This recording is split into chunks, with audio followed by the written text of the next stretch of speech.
Buenas noches, hoy sí es buenas noches para mí también. Y vamos a ver si grabamos el capítulo 21, al que he titulado Conflicto en Jerusalén, porque corresponde el título a la segunda parte, porque la primera parte del tema pues, corresponde con el viaje que hace Pablo desde Mileto hasta Jerusalén.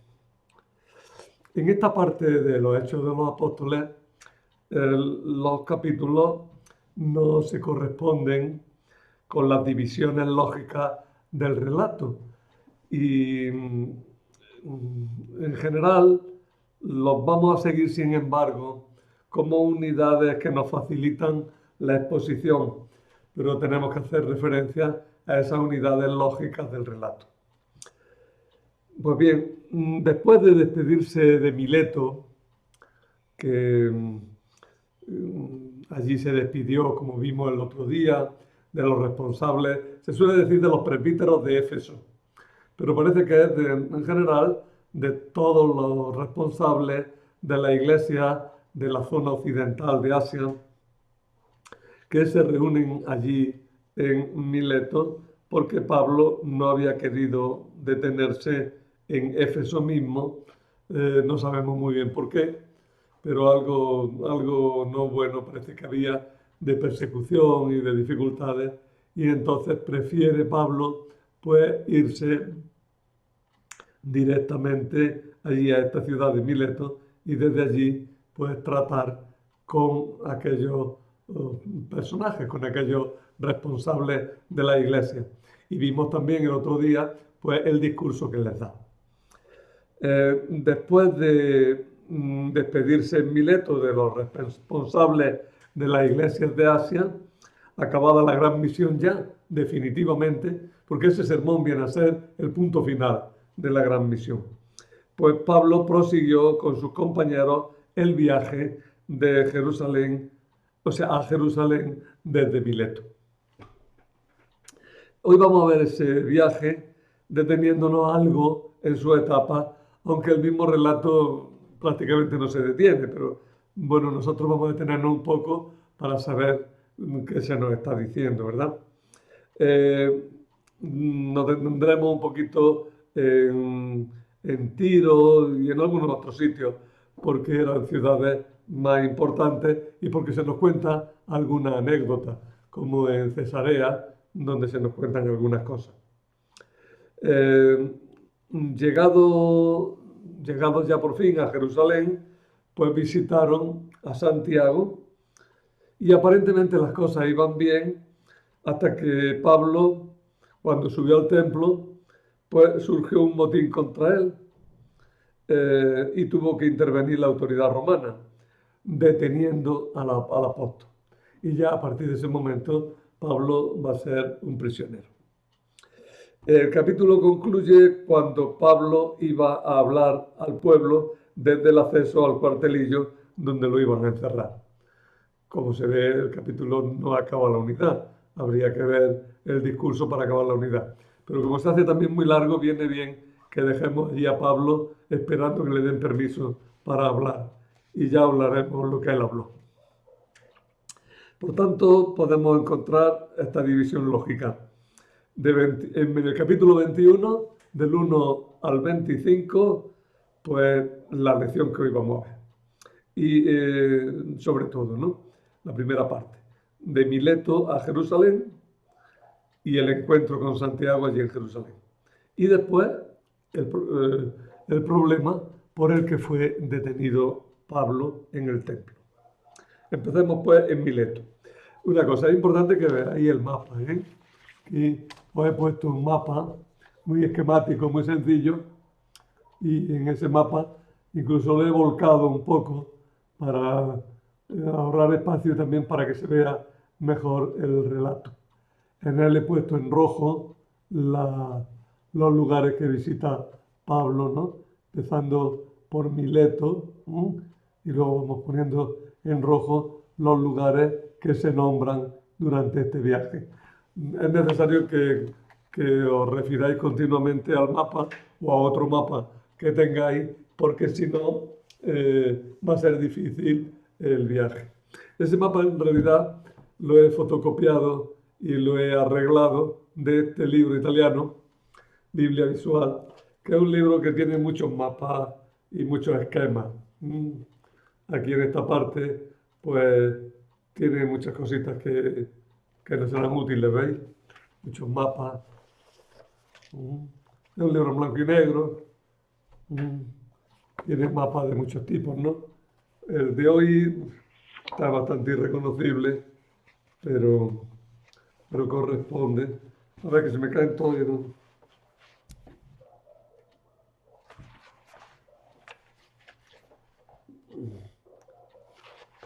Sí. En realidad el mapa que he copiado es este, pero claro que está un poco distinto, ¿no?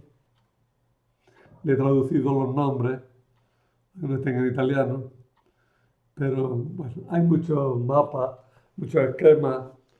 En ese sentido es un libro que puede ser útil, creo yo. Es muy antiguo. Tiene algunos planos de ciudades, tiene cosas bonitas, ¿no? Pero ya os digo, tampoco no es... Es uno de los muchos atlas en muchos formatos que existen. Si alguien lo ve alguno por ahí, alguna vez por ahí, y dice, ¿esto qué será? Pues que sepa que es bueno. Se llama Biblia Visual. Es italiano. Bueno, el viaje a Jerusalén se narra con bastante detalle, recogiendo, como en todo este viaje desde Éfeso, las notas de viaje de un acompañante de Pablo que escribe en primera persona. Sorprende que de vez en cuando aparece, nos fuimos, nos montamos, subimos, nos llevaron. Escribe siempre en primera persona en esta parte. Son lo que se conocen los pasajes nosotros, de los que ya hablé, creo, un poco el día anterior. Se detallan cuidadosamente las etapas, algunas circunstancias de navegación y personajes concretos. Pero muy esquemático, pero se nombran muchas cosas. Hay un montón de nombres en esta parte. Las etapas que recorrieron fueron de Mileto a Kos, donde pernoctan. Bueno, para que os hagáis una idea, que es esto, miradlo un poquito siquiera, o en vuestro libro mejor. Vamos de Mileto a Kos. Están en rojo los sitios que pisamos. De Kos, pues a Rodas. Rodas, la ciudad que está en la isla de Rodas. De Rodas a Pátara. De Pátara dejando a Chipre a un lado, a Tiro, de Tiro a Tolemaida, de Tolemaida a Cesarea y de Cesarea a Jerusalén. Pero la primera parte del viaje, fijaros que se hace por este conjunto de islas que tenéis aquí, toda esa isla de la región jónica, son islas griegas, por donde fueron el apóstol y los suyos. Son las islas del Mar Egeo, que ahora son extremadamente turísticas.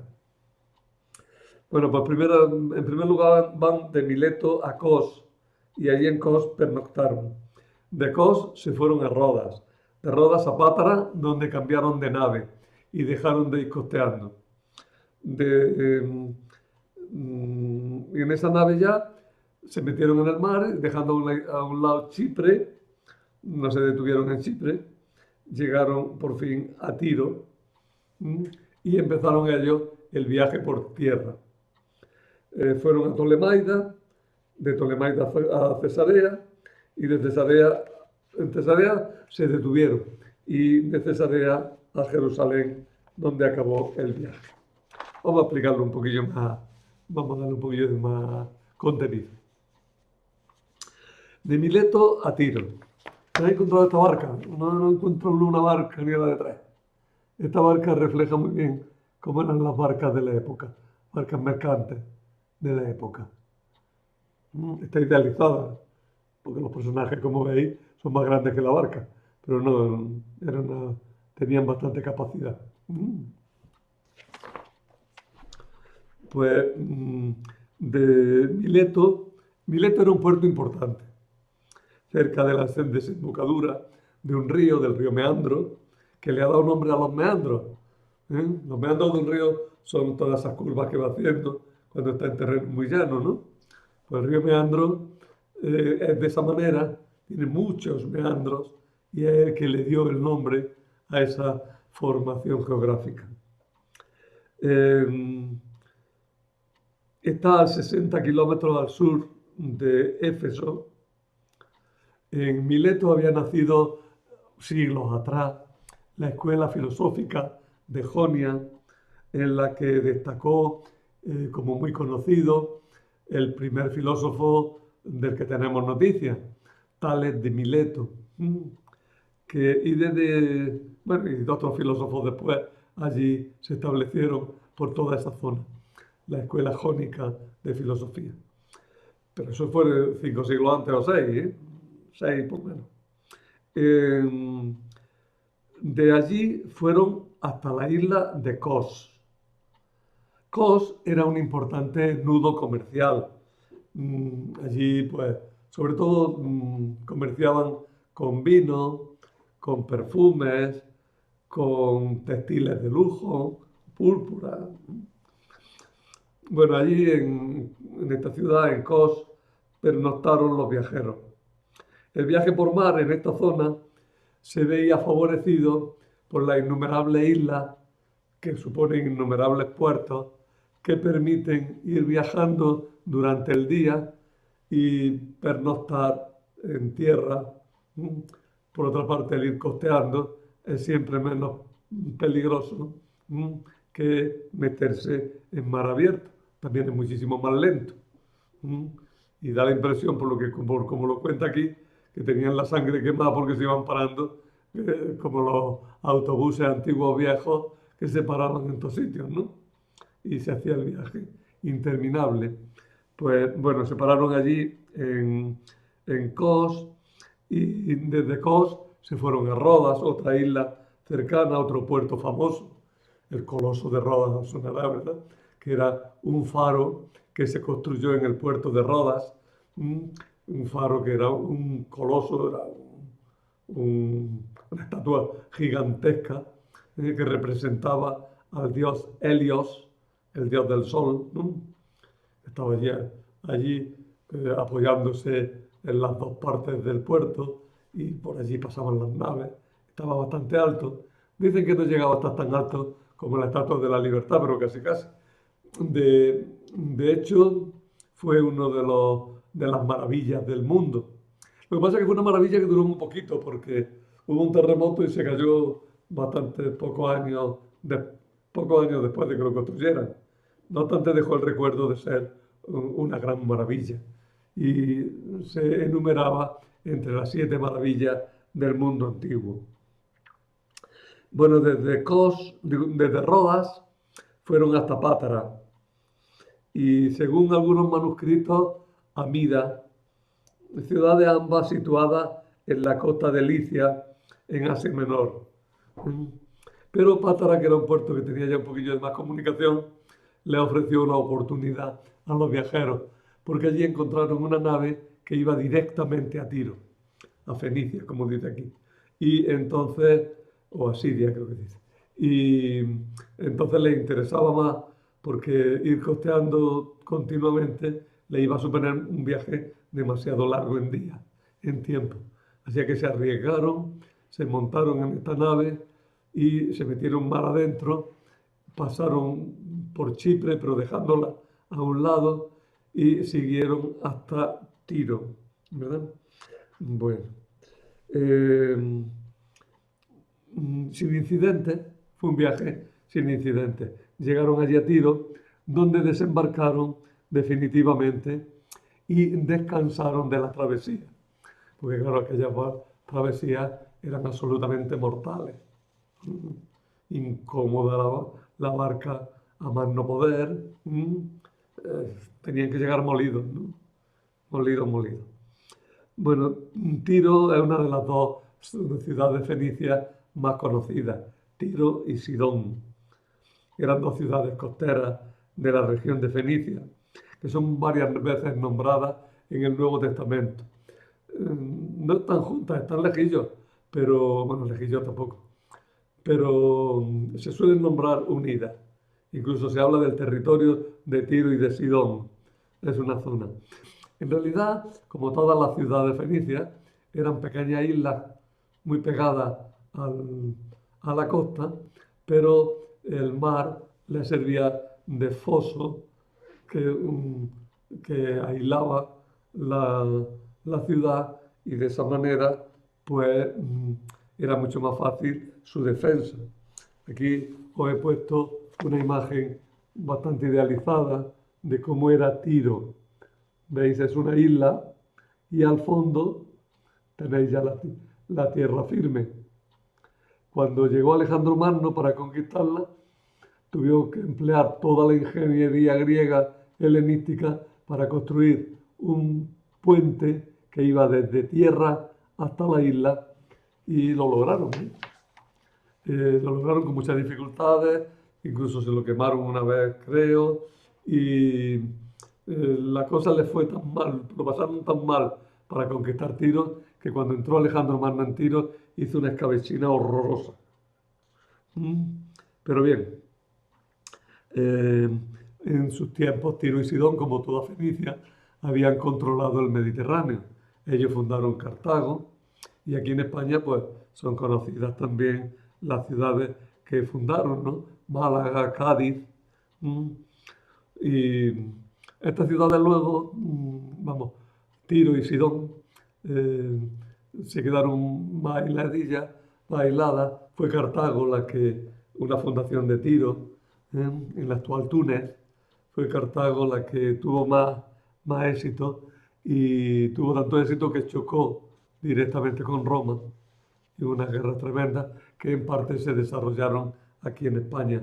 Al final triunfó Roma, y por eso sabemos menos de los cartagineses, porque no dejaron un legado conocido que interesara a los romanos. Bien, pues en la época del Nuevo Testamento, Tiro y Sidón eran ya menos importantes y pertenecían a la provincia romana de Siria, pero conservaban mucho de su prestigio antiguo, y además eran buenos puertos y tenían mucho comercio. Tuvieron un importante conflicto de intereses con Herodes Agripa I, que se nos cuenta algo al principio de los Hechos de los Apóstoles, cuando murió Herodes Agripa, ¿no? que se querían congraciar con él y le dijeron que era un dios, y él se puso tan contento y se murió enseguida, como todos los impíos, ¿no? De forma asquerosa. Pues Tiro sobre todo tuvo un conflicto serio de intereses, pero al final lo solucionaron. Por sus territorios anduvieron tanto Jesús. De vez en cuando se nos dice que Jesús se retiraba por los territorios de Tiro y de Sidón. Por allí curó a la cananea, que era de Sarepta. Y Pablo, en algunos de sus recorridos misioneros, también pasó por allí. Los cristianos que recibieron a Pablo en Tiro, se ve que ya había allí una comunidad cristiana. Se formaron pronto comunidades cristianas por toda esta parte. Curiosamente, si os dais cuenta, en esta parte de los Hechos de los Apóstoles ya se da por supuesto que en todas las ciudades hay comunidades cristianas. La expansión del cristianismo por todos estos lugares tuvo que ser realmente rápida. Tuvo que ser muy, muy rápida. Porque se da por supuesto que por todos estos sitios hay comunidades cristianas ya formadas.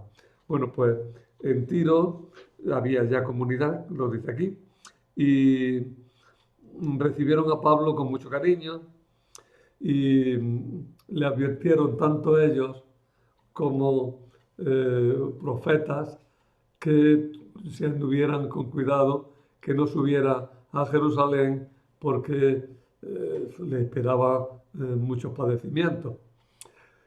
Probablemente no había que ser demasiado profeta para saberlo, porque Pablo en Jerusalén era odiado cordialmente, rechazado profundamente. Y entonces Pablo iba a meterse en la boca del lobo. Él iba un poco confiado en que le iban a aceptar. Eso no lo dice los Hechos de los Apóstoles, ¿eh? Eso lo dice él en las cartas y suponemos que está en relación con este viaje. Pablo supondría que, hombre, le iban a aceptar la colecta como prueba de buena voluntad. Pero ahora veremos cómo fue la cosa. En Tiro permanecieron una semana, se quedaron 17 días, y la gente pedía a Pablo que no se fuera, pero Pablo iba decidido. Él tenía que subir a Jerusalén y subiría. Si le pasaba algo, estaba en las manos de Dios y ya está. La escena que se nos narra es bastante teatral. Se nos dice que cuando veréis.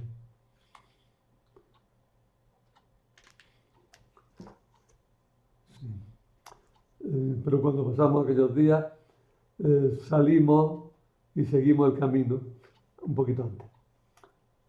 Después de avistar Chipre y de dejarla a la izquierda, seguimos navegando rumbo a Siria y arribamos a Tiro, pues allí la nave debía descargar la mercancía. Dimos con los discípulos y permanecimos allí 7 días. Ellos, movidos por el Espíritu, decían a Pablo que no subiese a Jerusalén. Pero cuando pasaron aquellos días, salimos y seguimos el camino, acompañándonos todos ellos con sus mujeres y niños hasta las afueras de la ciudad. En la playa nos pusimos de rodillas y oramos, nos despedimos unos de otros y subimos a la nave. Ellos se volvieron a sus casas. Hoy la escena está muy teatralizada, ¿verdad? Pero bien, algo así sería, ¿no? Una despedida. Como es una comunidad pequeña, pues la gente enseguida se toma cariño, se relacionan bien, y si sospechaban que Pablo lo iba a pasar muy mal, pues se despidieron de él con mucha preocupación y triste. En Tolemaida, otro puerto importante, muy cerca ya de Tiro, al sur de Tiro, pues la comitiva de Pablo se detuvo solamente un día. Siguieron pues el viaje y llegaron a Cesarea. Cesarea era la capital de Judea, ¿eh? Recordáis que Herodes el Grande había construido esta ciudad de Cesarea y allí estableció su palacio y allí estuvo él viviendo un tiempo. Cuando ya los reyes, tanto él como su hijo desaparecieron, los gobernadores romanos se establecieron en Cesarea. En la época de Jesús, ya el gobernador lo que hacía es que subía a Jerusalén de vez en cuando en circunstancias especiales, pero su residencia la tenía habitualmente en Judea, en Cesarea. En la época de Jesús subió para la Pascua, subió Pilato a Jerusalén y allí fue cuando surgió pues, todo el problema de la pasión del Señor. Reaparece curiosamente en esta narración Felipe, del que no se nos había hablado desde el capítulo 8. Y además se nos indica que era uno de los 7. Por tanto, el autor quiere identificar claramente a este hombre que se encuentran en Cesarea. Era uno de los 7 de Jerusalén, el que había predicado por toda aquella zona y había bautizado al eunuco, había predicado antes en Samaria. Bueno, pues este al final, después de predicar por la costa, se estableció en Cesarea. Allí se debió casar y tener su casa y tenía unas hijas que no se habían casado y que eran profetisas, que profetizaban, tenían fama de ser profetisas. Y allí también eran 4 las muchachas. En Cesarea se encontraron con un profeta cristiano que también salió antes. Se llamaba Ágabo, que bajó de Jerusalén y le dijo a Pablo que no subiera. Incluso hizo una acción simbólica. Escuchad.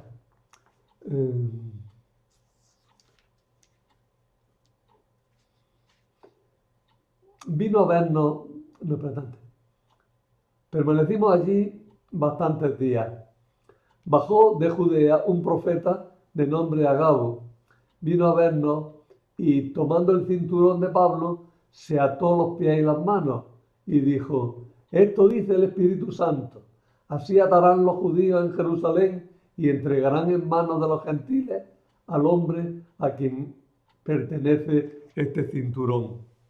Es uno de los gestos típicos de los profetas, que hacían muchos gestos de estos. Son famosos las acciones simbólicas de Jeremías, cuando rompe la jarra, por ejemplo, o de Isaías, que el pobre tiene que caminar desnudo por la ciudad, o de Ezequiel, que también se queda mudo un tiempo. En fin, hacían muchos gestos de estos.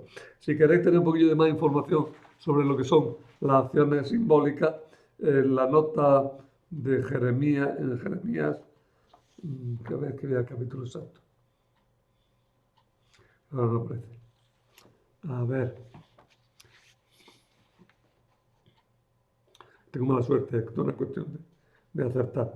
Bueno, en una nota la tenéis en los apuntes, lo que hay que encontrarla. En una nota de la Biblia de Jerusalén tenéis un desarrollo bastante bonito sobre lo que son las acciones simbólicas de los profetas. Bueno, sí que en sus libros de profetas habla extensamente de ellos. En la frase que dice el profeta Agabo, pues se contiene una cita implícita de los anuncios de la pasión del Señor, cuando dice lo entregarán a los gentiles, ¿no? Incluso las notas que ponen a este versículo dicen que el texto no se corresponde demasiado bien con lo que le pasó a Pablo, pero sí se corresponde bastante bien con lo que le pasó al Señor. O sea, se le está diciendo a Pablo que va a pasar por lo que tuvo que pasar el Señor, por las mismas cosas que tuvo que pasar el Señor.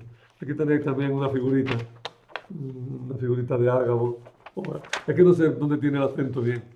Me correspondería a Ágabo más bien, pero lo ponen sin tilde, así es que habría que pronunciarlo Ágabo tal como lo ponen. Lo veis ahí con sus manos y sus pies bien atadas, ahí sentado en el suelo, está haciendo ese gesto simbólico. Así van a atar al que es dueño de este cinturón. Bueno, lo que se pretende es reforzar la idea que se está expresando. Digo que el profeta Agabo también hablamos de él ya en 11:27, cuando anunció que iba a haber una gran hambre, ¿no? Allí dijimos que probablemente residiría en Jerusalén y de allí se desplazaría pues, por los alrededores predicando, ¿no? No sabemos más de él. Incluso algunos dicen que el Agabo del capítulo 11 y este son dos personajes distintos. No parece fácil. Es el mismo nombre, la misma función y por los mismos sitios. Lo normal es que sea la misma persona. Una vez más, Pablo se reafirmó en su decisión de seguir su viaje previsto. Y así lo hizo después de haber pasado en Cesarea bastantes días, dice el texto. Pasó allí bastantes días, para incrementar su comitiva con algunos cristianos de esta ciudad. A mí me llama la atención que van bastantes, van por lo menos, ya si venían 7 o 8, y se le juntan aquí otros cuantos, van un grupo de 14 o 15, ¿no? Un grupo grande de personas que llamarían un poquillo la atención, un grupo tan grande. ¿Por qué van tanto? Yo lo relaciono con la colecta. Si llevaban la colecta, que era metálico, entonces no había tarjetas de crédito. Bueno, había pagaré y todas esas cosas, pero si llevaban la colecta, pues la verdad es que irían con un poquillo de miedo. Muchos bandidos te podían asaltar. Era una forma de defensa también. Y también era una forma de presentarse en grupo, que no es cosa de uno solo, que no es cosa de Pablo, sino que que es una cosa de la Iglesia de Oriente, ¿no? Para ellos de Occidente, que es una cosa de la Iglesia de Asia, ¿no? Bien. Llegado a la Ciudad Santa, bueno, llegado a la Ciudad Santa, Pablo se instaló en casa de un chipriota llamado Nasón. En algunos sitios lo veréis con que la primera letra es una M seguida de una N. La Biblia de la Conferencia Episcopal ha suprimido la N con acierto porque se pronuncia Nasón. Entonces, está cerca. Pero si lo veis alguna vez, podéis verlo con M. Nasón. M-N-A. Y si lo buscáis en un diccionario, buscar con la M, que será más fácil. Algunos manuscritos dicen que este señor tenía la casa a mitad del camino entre Cesarea y Jerusalén. Los manuscritos occidentales dicen eso.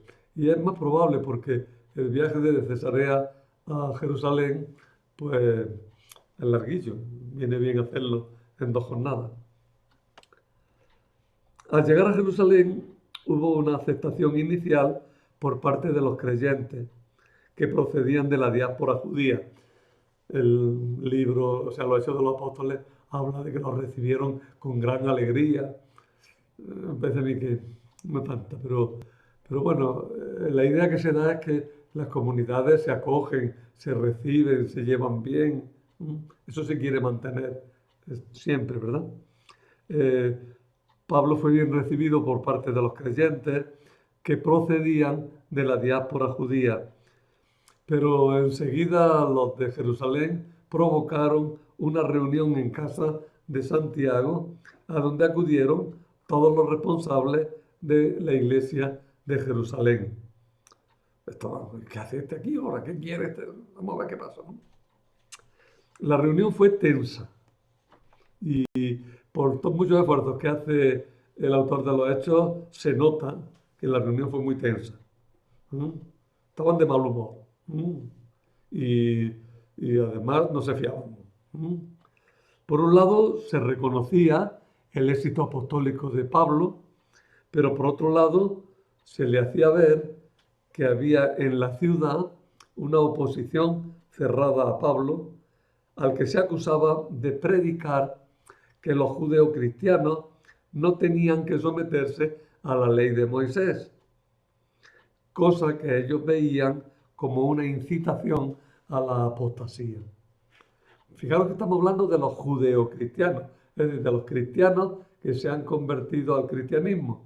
Bueno, pues dicen que Pablo, lo acusan de que Pablo les dice, guardéis la ley, ni la ley, anda, no tenéis que guardar nada, no circuncidáis a vuestros hijos ni nada. Y eso ellos lo veían como una apostasía.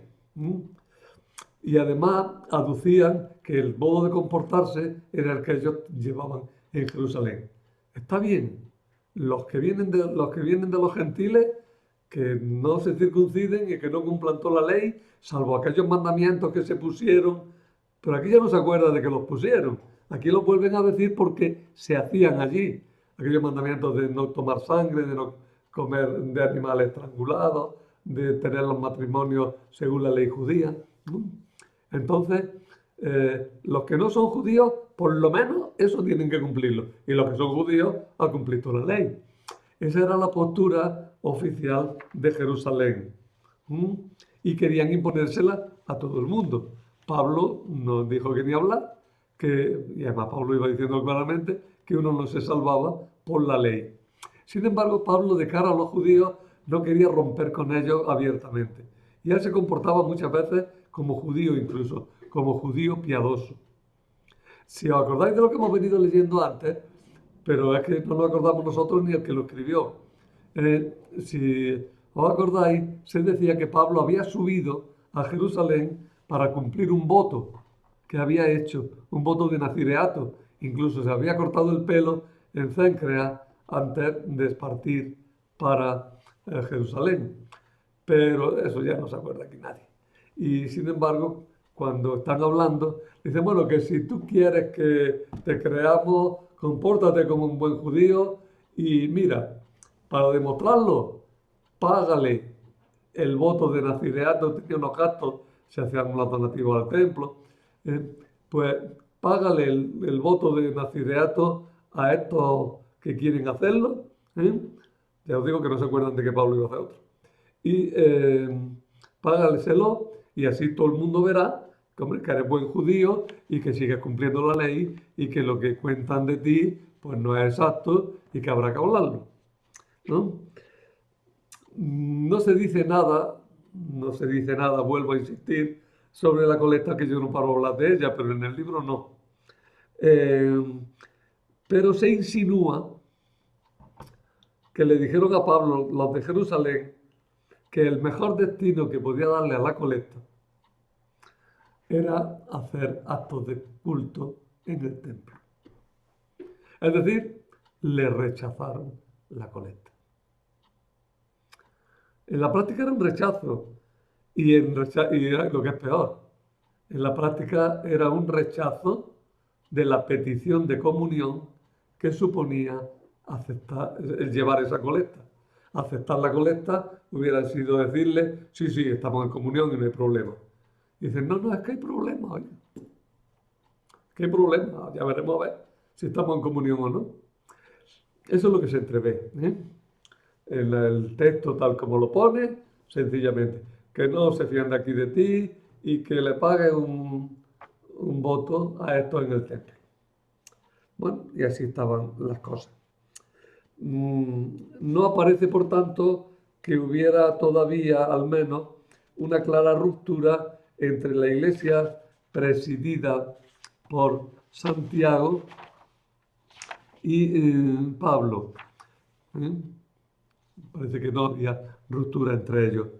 Pero los judeocristianos sí que estaban exigiendo que Pablo mostrara que respetaba en su forma de actuar, el que aceptaba y acataba las exigencias establecidas por ellos, por los de Jerusalén, en la iglesia donde convivían judeocristianos y gentiles.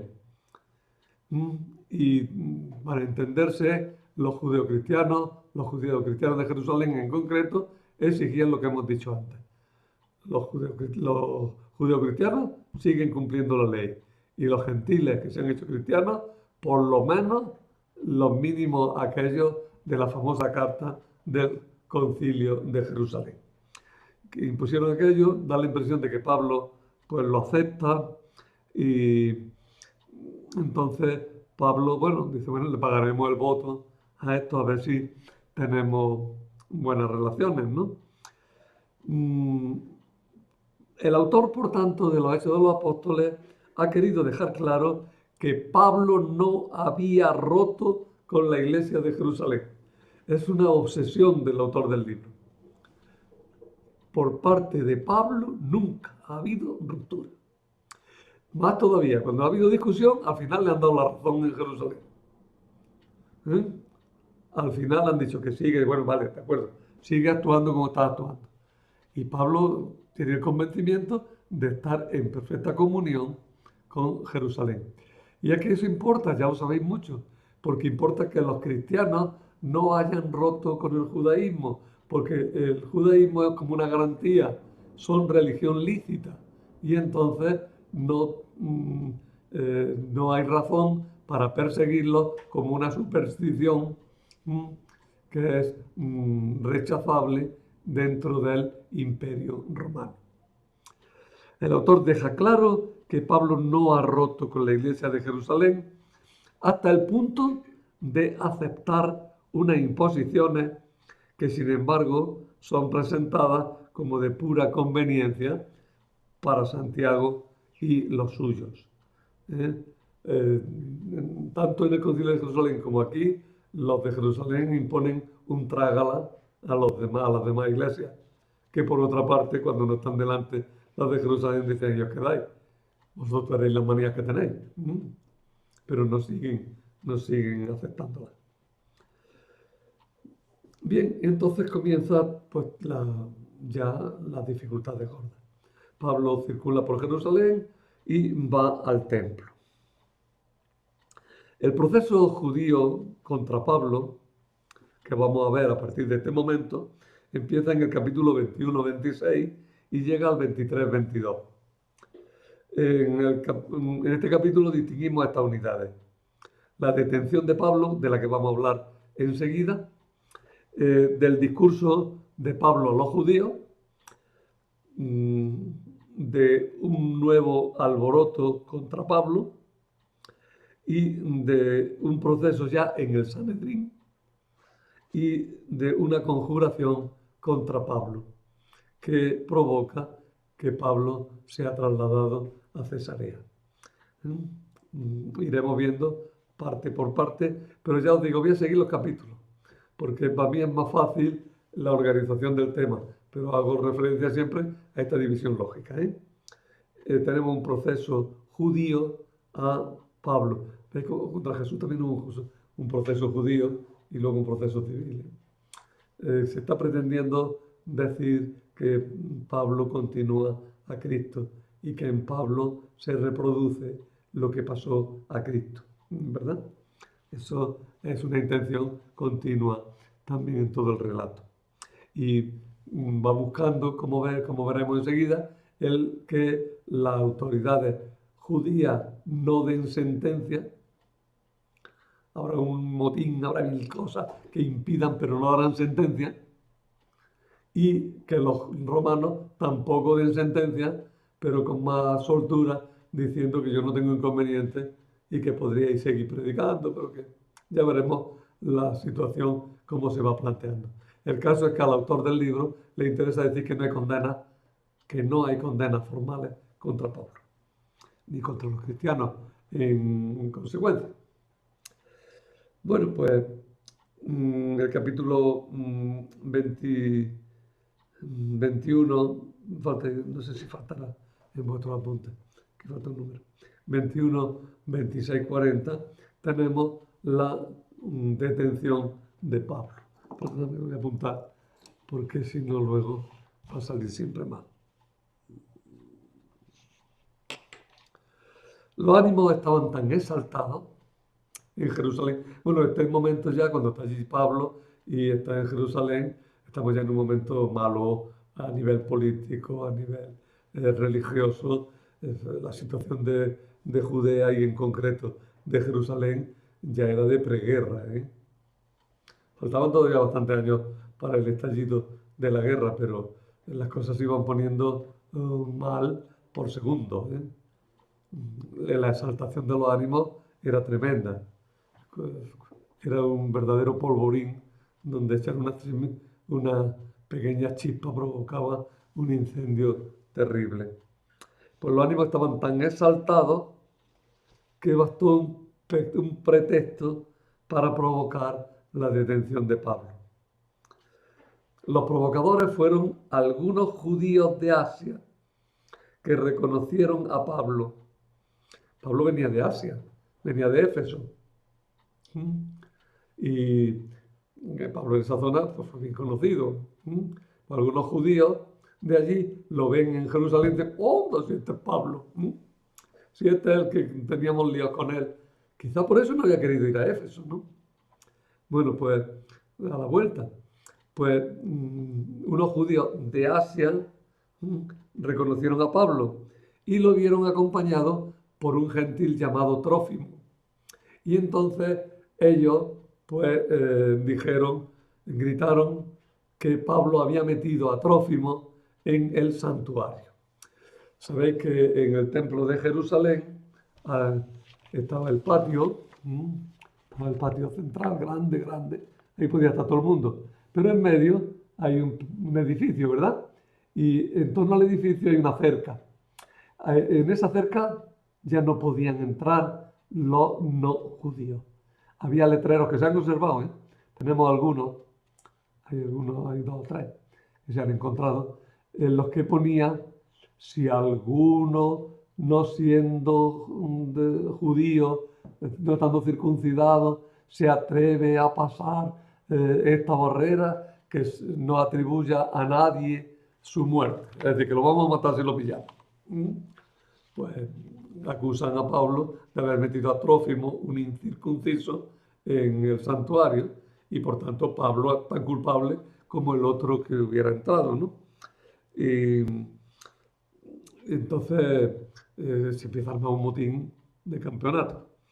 La identificación de los provocadores judíos como judíos de Asia es considerada por algunos como una forma de tapar que fueron los mismos judeocristianos radicales los que provocaron la detención de Pablo.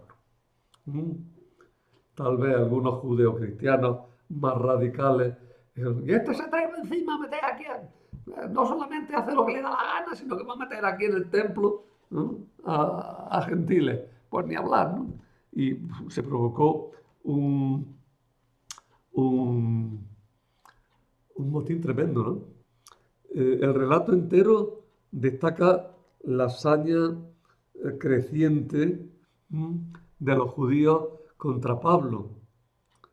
Hay que recordar que mucho antes el autor se había curado en salud, el autor de los Hechos de los Apóstoles, diciendo que Pablo hizo circuncidar a Timoteo para evitar problemas con los judeocristianos, en sus relaciones con los judeocristianos, porque Timoteo era hijo de madre judía y por tanto judío de derecho.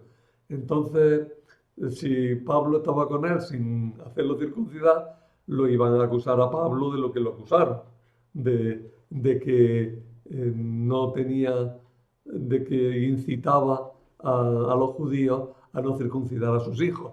Bueno, pues Pablo ya entonces había circuncidado a Timoteo para evitar los problemas de este tipo. O sea que lo más probable es que, evidentemente, Pablo respetara el templo y no quisiera meter en el santuario a un gentil, y menos conociendo a los paisanos, que estaban para eso con la piel en carne viva, ¿no?